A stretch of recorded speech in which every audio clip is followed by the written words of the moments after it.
నమస్తే ఫ్రెండ్స్, నేను మీ భాస్కర్. మళ్ళీ ఒక యుద్ధం. ఇప్పుడు కంబోడియా, థాయిలాండ్ మధ్యలో మనం ఇజ్రాయెల్, ఇరాన్ చూసాము, ఇండియా, పాకిస్తాన్ చూసాము, రష్యా, యుక్రెయిన్ చూసాము.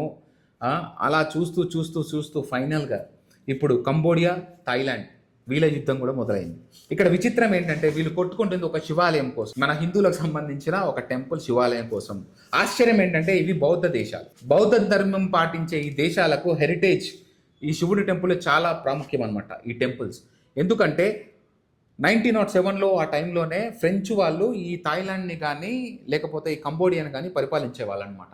మీ అందరికీ తెలిసిందే కదా, బ్రిటిష్ వాడు పోతూ పోతూ ఎలా అయితే బోర్డర్ పెట్టి మన ఇండియాకి, చైనాకి, పాకిస్తాన్కి కొట్లాట పెట్టి ఎలా అయితే వెళ్ళాడో విడదీసి పాలించు అని చెప్పి, సో విభజించు పాలించు అని ఇదే విధానంలో ఫ్రెంచ్ వాడు థాయిలాండ్ని, కంబోడియాని డివైడ్ చేశాడు.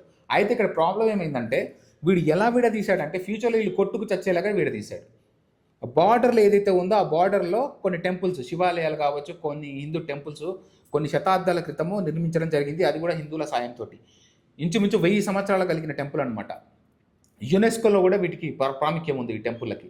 అయితే ఈ టెంపుల్ ఏవైతే ఉన్నాయో ఈ బార్డర్లోనే ఈ టెంపుల్స్ అన్నీ ఉన్నాయి అనమాట. సో ఈ టెంపుల్స్ మావి మావి అని చెప్పి కొట్లాడుతుంటూ ఫైనల్గా ఇంటర్నేషనల్ కోర్టుకి కూడా వీళ్ళు 1962లో వెళ్ళడం జరిగింది. అప్పుడు కంబోడియాకే ఈ టెంపుల్స్ చెందుతాయని ఆ కోర్టు వాళ్ళు డిక్లేర్ చేయగా థాయిలాండ్ వాళ్ళు దీనికి ఒప్పుకోలేదు. ఆ ల్యాండ్ మనయే, ఆ టెంపుల్స్ మావే అని చెప్పేసి కొట్లాడడం జరిగింది.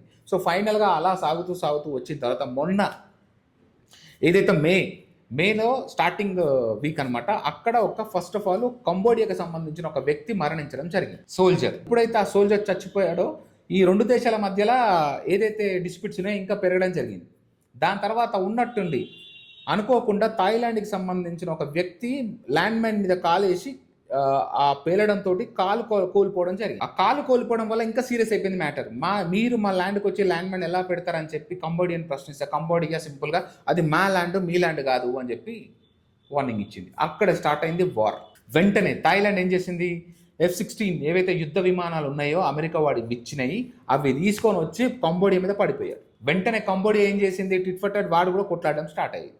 సో ఎప్పుడైతే ఈ యుద్ధం స్టార్ట్ అయిందో చైనా వాడు 300 మిసైల్స్ కంబోడియాకి పంపించాడు. ఈ స్టోరీ అంతా వింటడం మీకు ఏమర్థమవుతుంది? అసలు నిజంగా ఇది శివాలయం వల్ల జరిగింది అనుకుంటారా మీరు? నన్ను అడిగితే మాత్రం ఖచ్చితంగా ఈ యుఎస్ వాడు అండ్ చైనా వాడు ఈ వార్ ట్రేడ్ ఏదైతే ఉందో వీళ్ళిద్దరు బాగానే అక్కడ ఉండి టారిఫ్లు విధించుకొని మాట్లాడుతున్నారు. కానీ దేశాల మధ్యలో చిచ్చులు పెట్టి దేశాలు కొట్టుకొని చస్తుంటే మానిటర్లో సినిమా చూసుకుంటా ఎంజాయ్ చేస్తున్నారు చైనా వాడు, అమెరికా వాడు. బుద్ధి ఎవరికి ఉండాలి, తెలివి ఎవరికి ఉండాలి? ఈ పాలకులకు ఉండాలి. కూర్చొని సమస్య సెట్ చేసుకోవాలి. చైనా వాడు ఆల్రెడీ షిప్ యార్డ్స్ కావచ్చు ఇవన్నీ బిల్డ్ చేస్తున్నాడు కంబోడియాలో. చైనా వాడు ఏది చెప్తే కంబోడియా వాడు అది వింటున్నాడు. ఎందుకంటే వీని దగ్గర డబ్బు లేదు కాబట్టి చైనా వాడు తొత్తు అయిపోయాడు. అదేవిధంగా ఇప్పుడు ఏదైతే మన థాయిలాండ్ ఉందో, థాయిలాండ్ కంబోడియాతో కంపేర్ చేస్తే చాలా పెద్ద దేశం. థాయిలాండ్ తలుచుకుంటే ఈజీగా కంబోడియాని ఇట్లా మేనేజ్ చేయొచ్చు. కంబోడియా ఎందుకు ఇట్లా తొందరపడుతుంది? చైనా వాడు దానికి కారణం. అసలు కొట్లాట వల్ల ఏమొస్తుంది? ఈ రెండు దేశాలు నాశనం అవ్వడం తప్ప.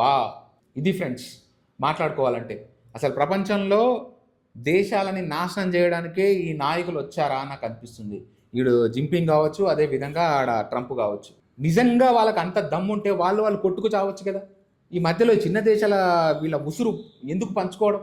300 మిసైలు పంపించారంట కంబోడియాకి చైనా వాడు. వీడు F-16 పంపించిండంట, వీడు వెనకలకించి ప్రోత్సాహం ఇచ్చిండు, కమాన్ కొట్లాడిపో అని చెప్పేసి. ఎంత తక్కువ మాట్లాడుకున్నంత మంచిది. అసలు ఇప్పుడు ఏం కాబోతుందో, ఏం జరగబోతుందో చూద్దాం ఫ్రెండ్స్.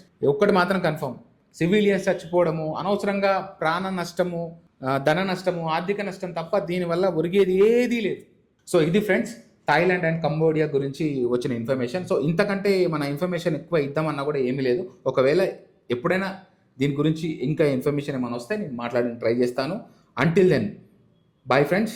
కంబోడియా, థాయిలాండ్ కొట్లాడుకోకుండా కూర్చొని మాట్లాడుకుంటారని కోరుకుందాం. అది కష్టమే, ఎందుకంటే US, చైనా లాంటి ఈ దరిద్రపు కొట్టు దేశాలు ఉన్నంత వరకు అలాంటి చిన్న దేశాలు బలైవ్వడం తప్పదు.